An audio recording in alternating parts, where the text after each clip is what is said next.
అధిష్టానం ఆదేశిస్తే లోక్సభకు పోటీ చేస్తానని మాజీ ఎమ్మెల్యే రేఖా నాయక్ అన్నారు. బేలమండల పార్టీ కార్యాలయంలో ఆమె ముఖ్య నాయకులను మర్యాదపూర్వకంగా కలిశారు. కాంగ్రెస్ పార్టీతో అన్ని వర్గాల ప్రజలకు సామాజిక న్యాయం జరుగుతుందని, పార్లమెంట్ ఎన్నికల్లో ఆదిలాబాద్లో ప్రజలు కాంగ్రెస్ను గెలిపించుకోవాలని పిలుపునిచ్చారు. అధిష్టానం అవకాశం ఇస్తే పోటీ చేస్తానని, లేదంటే ఎవరిని నిలబెట్టినా గెలిపించేందుకు కృషి చేస్తానని ఆమె స్పష్టం చేశారు. లో వెళ్ళిన నేను ఎంపీ ఎవరో మీకు తెలుసా అంటే ఎక్కడో బీజేపీకి వేసామమ్మ ఓటు, కానీ ఆ ఎంపీ ఎలా ఉంటాడో కూడా మాకు తెలియదు. ఈ రోజు వరకు మా కాన్స్టిట్యున్సీలో ఎప్పుడు రాలేదు. కేవలం ఒక ఆదిలాబాద్లో ఉంటాడంటే ఎప్పుడన్నా వెళ్ళి సమస్యలు చెప్పినా కూడా పట్టించుకోలేదు.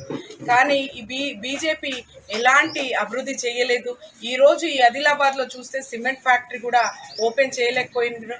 అలాగే దాంతోపాటు ఈ రైల్వే లైన్ అయితే ఎన్నో రోజుల నుంచి నేను జెడ్పీటీసీ ఉన్నప్పటి నుంచి చూస్తున్నాను. 2009 నుంచి అప్పటి నుంచి ప్రజల డిమాండ్ ఉంది. ఇప్పుడు వరకు అది కాలేదు.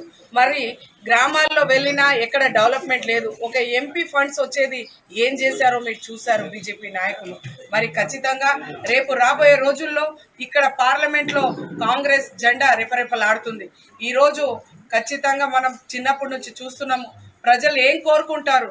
పేదోళ్ళకి కష్టాలు తీర్చి ప్రజల దగ్గర అందుబాటులో ఉండి పేదోళ్ళ కోసము ఇల్లు కానీ, తాగడానికి నీళ్ళు కానీ, కరెంటు కానీ, పోవడానికి రోడ్ కానీ, ఉండడానికి ఇల్లు కానీ, మళ్ళీ ధరలన్నీ తగ్గినప్పుడే పేద ప్రజలు కూడా గొప్పోళ్ళు అవుతారు.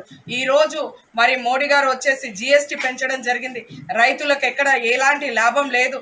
ఈరోజు రైతులు ఎంత నష్టపోతున్నారో మనం అందరం చూస్తున్నాం. ఈరోజు 16లో ఒకటైతే 17లో అయితే ఒకటి పోతుంది ఎంఐఎంకి.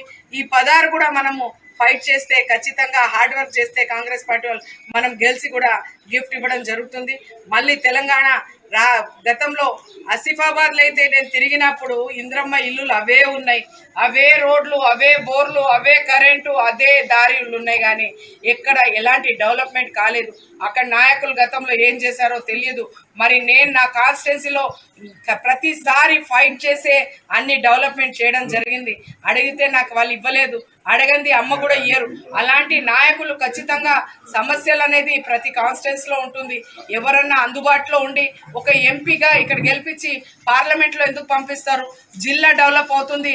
మా జిల్లాకి మాట్లాడి కొన్ని ఫండ్ తీసుకొచ్చి, నిధులు తీసుకొచ్చి కానీ పనులు మరి సెంట్రల్ నుంచి అవుతుందని ఆశిస్తారు. ఖచ్చితంగా ఆ భగవంతుడు కానీ, ప్రజలు కానీ, మా నాయకులు కానీ, మా ముఖ్యమంత్రి గారు కానీ, మరి అలాగే పైన హైకమాండ్లో సోనియమ్మ కానీ, అలాగే రాహుల్ గాంధీ కానీ అవకాశం ఇస్తే ఖచ్చితంగా